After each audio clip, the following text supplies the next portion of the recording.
Good morning. It is day 9 of Vlogmas and today is a work day, so I'm just going to do a quick cheeky opening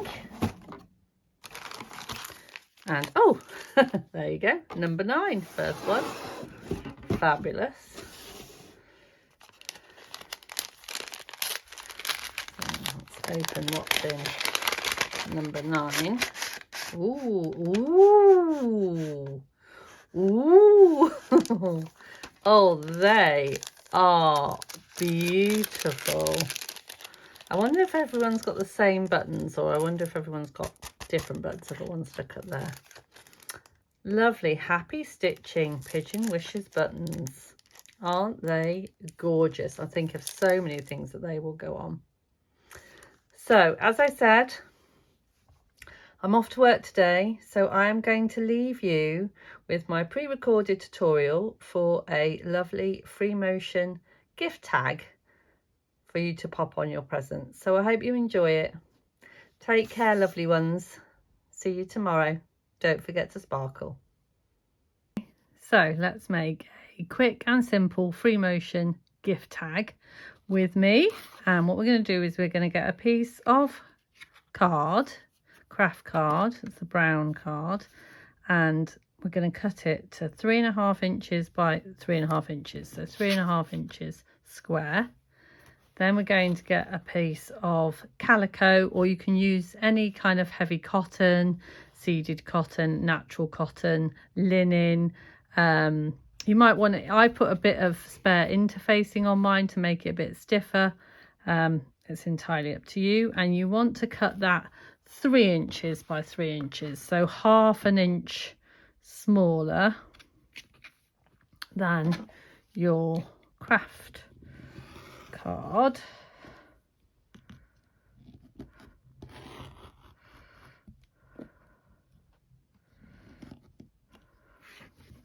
Like so. And then don't worry about the edges because we're going to deal with those. Then I've got my wall mat, and then I've got a little circle of brown scrap fabric, and then I've done another circle, but I've cut this in half, of red scrap fabric, and then on the back I've adhered it with some heat and bond. Now heat and bond is double-sided like paper for sticking fabric onto fabric. So I basically put the heat and bond onto the wrong side of the fabric, and then you can peel it off, and then it gives you this kind of plasticky glue side. Now there's different types of paper, so this is heat and bond light, and it gives you this plastic, and this is a Vaseline version, and it kind of gives you this gluey effect. I thought it'd be nice for you to see different types. And then we're going to pop these on. So the circle needs to go into the middle, and that half circle needs to go into the outside. Now I just drew around something that was circular. Mine was a little pot that I keep my googly eyes in, but you can use whatever you find. Once you're happy with the position, then use some heat. I've got my little prim iron here, and that will stick it down. I'm just going to trim mine a little bit first. There you go, I've just trimmed mine. I'm a bit happier with that shape. And then pop it on so it's kind of on the diagonal, and this will make sense in a minute because where you need your space for sewing. And then put some heat on there, and there you go. And then you want to leave that to cool down before you start your sewing. So we're going to free motion our design onto here, and then this will stick onto here once it is free motion. So we're going to free motion it first. So I'm just going to take you over to my sewing machine. So my machine is all set up ready to free motion. I've got my free motion foot on. I've moved my feed dogs down, so I've pressed the button on the back which pulls them down. I'm going to set my machine stitch length to 0, and I'm going to pop my work under. Now if you are worried about using small pieces, you can always use a bigger piece of calico and then cut it down afterwards. I don't know why I do it this way, I just do. But if you're uncomfortable doing it this way, you can always do it the other way. And then if you put your lever foot down, needle up, and then pull your thread, take your thread, easier said than done. I'm going to pull my work away so you can see what I'm doing, because this is quite difficult to see. Quite difficult to do at the moment. There we go, and pull that up. And can you see that your bobbin thread has come through? So you want to pull that through as well. And then press the foot down, needle down, and this will just give you a need to finish. So you just need to pull your threads out of the way and keep them out of the way while you're sewing. Okay, now you're just going to very gently start sewing. Sew a couple of stitches in the same place, and then that will lock your stitches, and just keep those out of the way. Once we've done a little bit of sewing, we can cut them. And then I'm just going to go along my red line here.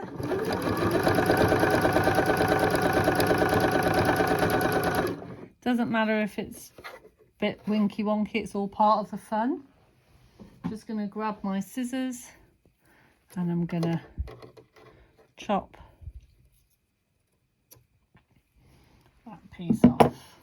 Okay, so then I'm going to move my work round.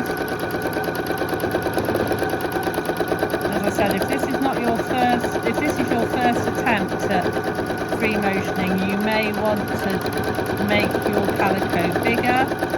I've done this before, once or twice, and then you go round the main bit. Now this is where you might want to add any features of your robin. So down the bottom, you might want to stick a few feet on.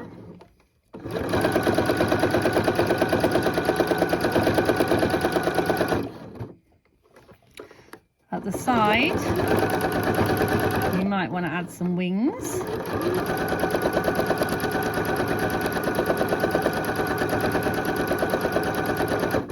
As you can see, I'm going very abstract.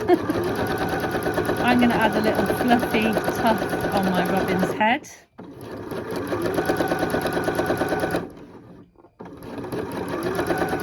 Oops.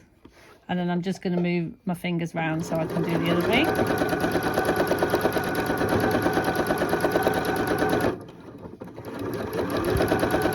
And then I'm going to add a beak.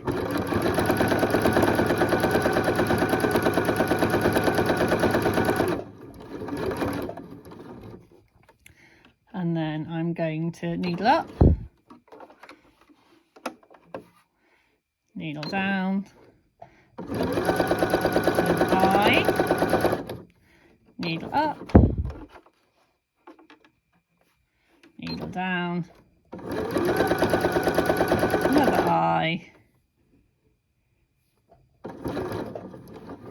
and then I'm going to cut my threads. And there you have a little robin. So now all we have to do is we just need to get in and cut these loose threads. I just cut in the middle first and then cut close to the edge.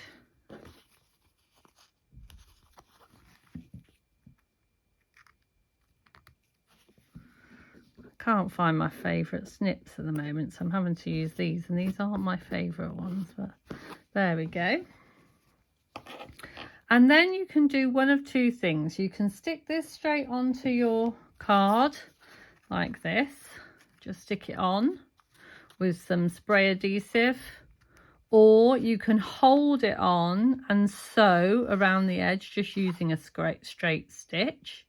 Or what I'm going to do is I'm going to pinking shears the edge of mine. I'm going to pinking shears the edge of mine, and then I'm going to just use a bit of ordinary glue to glue it down.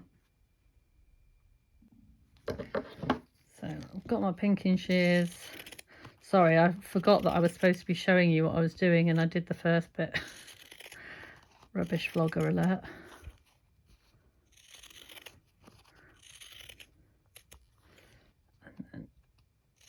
I'll do that bit again so you can pretend you've watched me do all four sides. I think that bit of pinking just makes it look nice. And then grab some glue. And what I like to do is I like to push it down to one side, because then this is where I'm going to punch the hole and put the ribbon through for the gift tag. So I've got my big darning needle, and I've just threaded through some of this pretty Christmas looking twine, and then I'm going to find the middle corner and poke a hole in, and then I'm just going to kind of whizzy it round a couple of times to make the hole big enough for the twine to go through, and then decide how long I want it for my tag. And I think maybe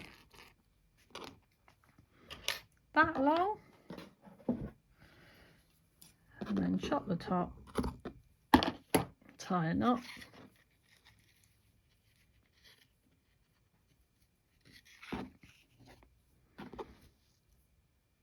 oops.